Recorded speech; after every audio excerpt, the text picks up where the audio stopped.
नमस्कार, आप देख रहे हैं बीटी न्यूज़ बिहार और मैं हूं पंकज भट्ट। आज हम बेगूसराय के धरती से जुड़े हुए एक ऐसे लोगों के पास पहुंचे हैं जो हर आदमी के जहन में है। बिल्कुल आप ठीक समझ रहे हैं, हम बाबू रामजीवन सिंह जी के पास हैं, उनके आवास पर हैं। राजनेता का असर ये काम होता है कि समाज को विखंडित करके हम अपनी गद्दी पकड़े रहें। नहीं, देखिए, नेता का काम है, राजनीति का काम है जागृति पैदा करना, चेतना पैदा करना। इसका उदाहरण देख के मैं समझाता हूँ कि करीब 600 वर्षों तक यह देश गुलाम रहा। पृथ्वीराज के पराजित के बाद से यह देश गुलाम रहा, अलग अलग ढंग से, कभी शिवाजी, कभी महाराणा प्रताप, कभी कोई, यहाँ तक कि 1857 अंग्रेजों ने कह दिया सिपाही विद्रोह था, लेकिन दरअसल वो आज़ादी की लड़ाई थी। जो भी हो, देश आज़ाद नहीं हुआ क्योंकि कोई राजनीतिक संगठन नहीं था।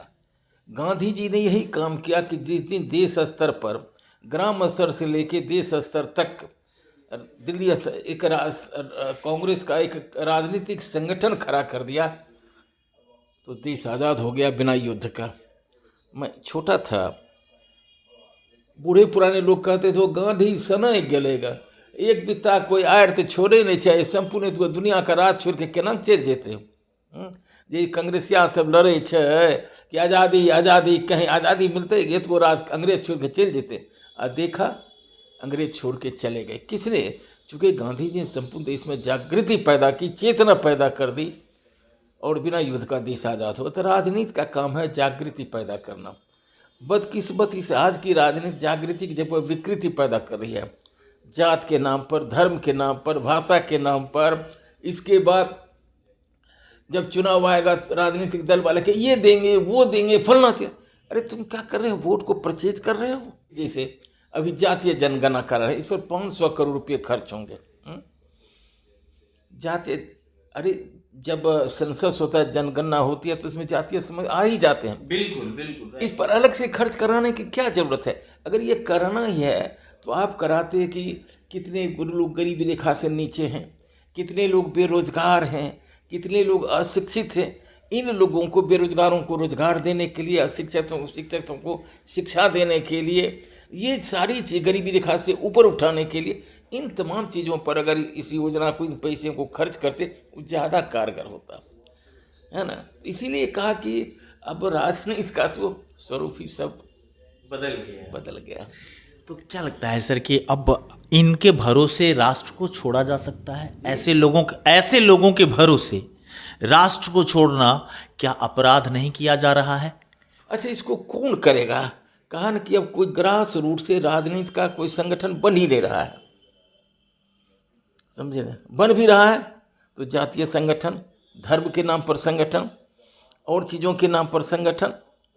इससे चेतना नहीं पैदा होगी, विकृति पैदा होती है, समझे ना जी। देशभक्ति पैदा नहीं होती है ना। तो इसीलिए ये सारी चीज़ें जब देखता हूँ, दिनकर जी ने बड़ा अच्छा कहा था, चाइनीज एग्रेशन में जब देश पराजित हुआ था, तो दिनकर जी ने लिखी थी किताब में कि क्यों हारे, तो हम अपने कारण अपने हारे हैं, है ना।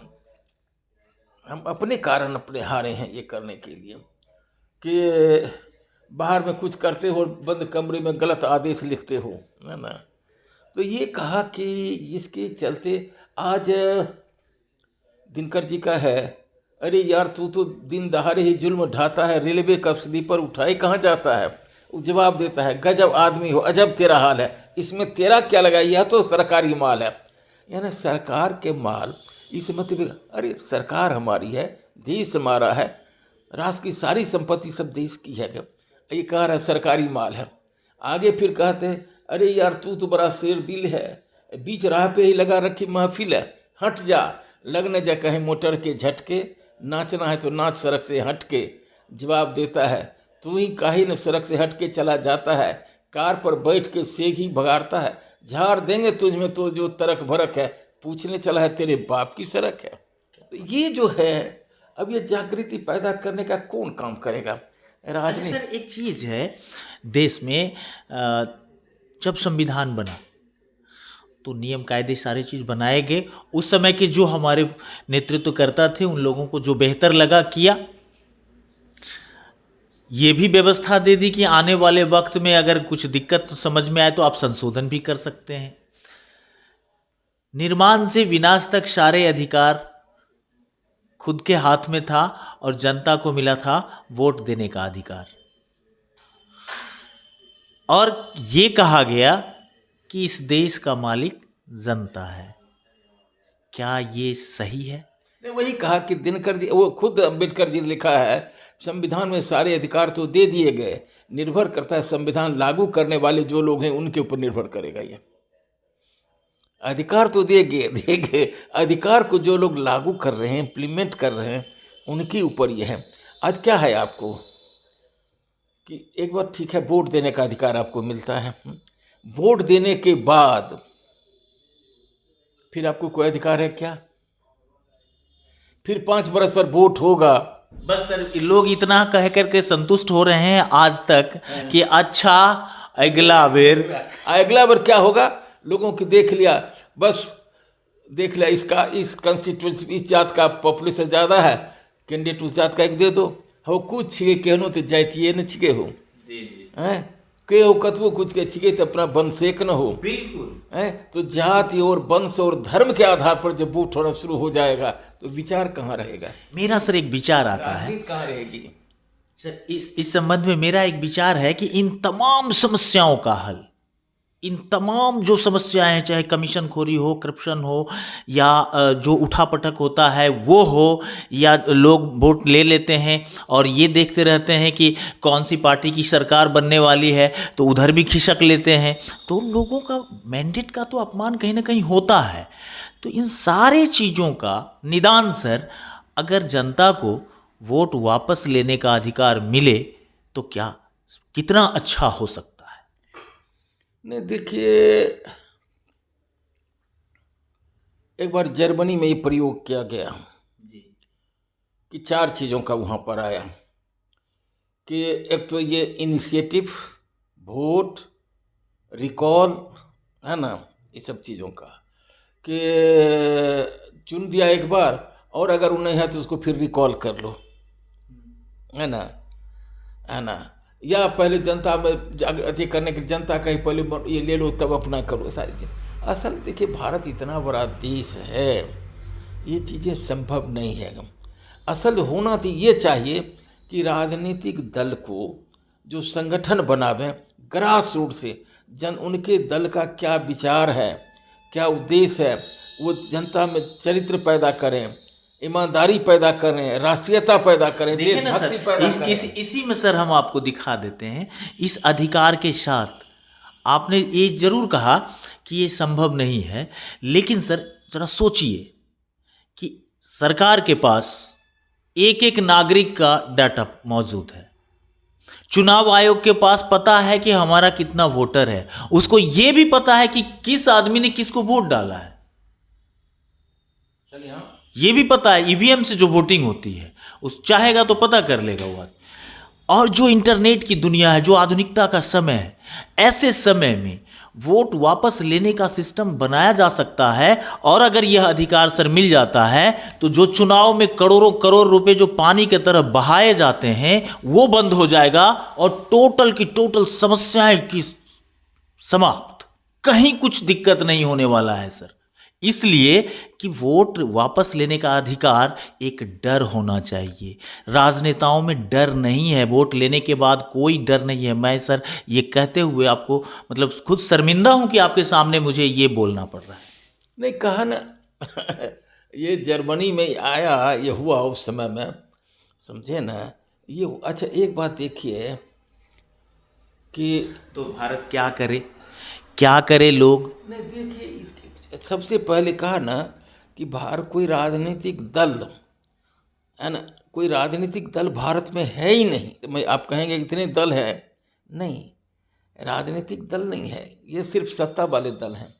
इन किन प्रकार सत्ता प्राप्त करो, सत्ता में बने रहो, इसके लिए सारे मूल्य खत्म हो जाए, सारे आदर्श खत्म हो जाए, लोकतंत्र के सारे तंत्र खराब हो जाएं, लेकिन ये करने के लिए समझे ना। तो ये देखिए कि एक हुआ कि मार्क टली बीबीसी का विशेष संवाददाता था। एक दिन उसका आया कि साहब जवाहरलाल जी की ईमानदारी, उनकी देशभक्ति, उनका त्याग, उनका ज्ञान, इसको कोई चैलेंज नहीं कर सकता है, उनकी ईमानदारी। लेकिन एक बात समझ में नहीं आती है कि भारत को संविधान तो बनाया सर्वप्रभुत्व संपन्न लोकतंत्रात्मक गणराज्य, एक्ट वही लिया जिसको अंग्रेजों ने अपने शासन को मजबूत करने के लिए बनाया था। तो संविधान तो हमको अधिकार देता है, शासन चलता है एक्ट से। जो लोकतंत्र है ये शासन पद्धति नहीं है, जीवन पद्धति है। हम आपसे जिस तरह के विचार, व्यवहार और आचरण की अपेक्षा रखते हैं, हमारा भी फर्ज है कि आपके साथ वही। तो देश चलता है चरित्र से, देश चलता है चरित्र से, ईमानदारी से। आज अब हमारे देश में ये, और चरित्र पैदा करने का नाम, चेतना पैदा करने का नाम ये राजनीति करती है। लेकिन राजनीति ने चेतना पैदा करने का, चरित्र पैदा करने का काम न करके चालाकी पैदा करना, और जिसके चलते आज ये गिरावट आ गई। सर हम लोग पढ़े थे कि जो विधायक दल के नेता चुने जाते हैं, वो जो सबसे बड़े दल के नेता होते हैं उनमें विधायक दल के नेता चुने जाते हैं और वही मुख्यमंत्री होते हैं। अब तो इतिहास माने किताबें भी झूठ होते जा रही है, राजनीति का ये कौन सा चेहरा। और वही फिर उसको कैबिनेट लिए प्रोफेसर लास्की से पूछा कि what is the position of the prime minister in the cabinet, का ही फर्स्ट एमंग इक्वल्स, कि प्रधानमंत्री का कैबिनेट में कौन स्थान, का पहला स्थान, सिर्फ पहला स्थान है। आज है कि एक बार देवीलाल जी मेरे घर पर आए हुए थे, उसमें भारत के उप प्रधानमंत्री थे। तो कुछ लोगों ने घेर लिया अपनी समस्याओं, हुजूर हमको ये सब, कि मैं तेरे काम को क्या कर सकता हूँ, मैं क्या करूँ इसमें। तो उन्होंने कहा कि हुजूर आप उप प्रधानमंत्री हैं। कहा छोड़ो जी, इस देश पे तीन को पावर है, पीएम, सीएम और डीएम, इसके बाद किसी को कोई पावर नहीं है। तो पावर को जो सेंट्रलाइज कर दिया गया, सेंट्रलाइज कर दिया गया, बस ऑल इन, जिसको जो चाहे कर दे। इसीलिए अब जैसे मैंने कहा कि डेमोक्रेसी को लोगों ने समझा नहीं, और अपने देश में डेमोक्रेसी आई नहीं, इतनी जल्दी आ भी नहीं सकती है। कानून बनाने से कर्म नहीं बनता है। हम कानून बना देंगे ढंग से, हमारा कर्म भी हो जाएगा, हमारा चरित्र भी होना हो जाएगा, लाख अध्यादेश आप निकाल दें, उससे आचरण नहीं बनेगा। ये इसके लिए बहुत ये करना पड़ता है, ग्रास रूट से करना पड़ता है, समझे ना। तो इसीलिए राजनीतिक दल वाले का दुर्भाग्य ये हुआ, आज़ादी मिली, और आज़ादी मिलने के बाद आज़ाद देश के क्या कर्तव्य होते हैं, कैसे क्या होता है, ये करने के लिए समझिए कि गांधी जी बचे नहीं, मर गए। तो ये कहा कि राजनीतिक दल का काम है चेतना पैदा करना, जागृति पैदा करना, और ये चरित्र कथनी से नहीं, चरित्र से बोलना पड़ेगा। चरित्र से बोल करके कथनी और करने में एक रूपता होनी चाहिए। जी बिल्कुल। चलते चलते अब हम एक बार फिर से सर, आपको बनवारीपुर तरुआ के क्षेत्र के तमाम लोग आपको हमेशा आपका आभार प्रकट करते रहते हैं, उनकी तरफ से हम आपका अभिनंदन कर लेते हैं। और सर आपसे चलते चलते बस एक बात और, कि बिहार कहाँ खड़ा है? जहाँ देश खड़ा है, जहाँ देश खड़ा है, समझे ना। वर्तमान परिदृश्य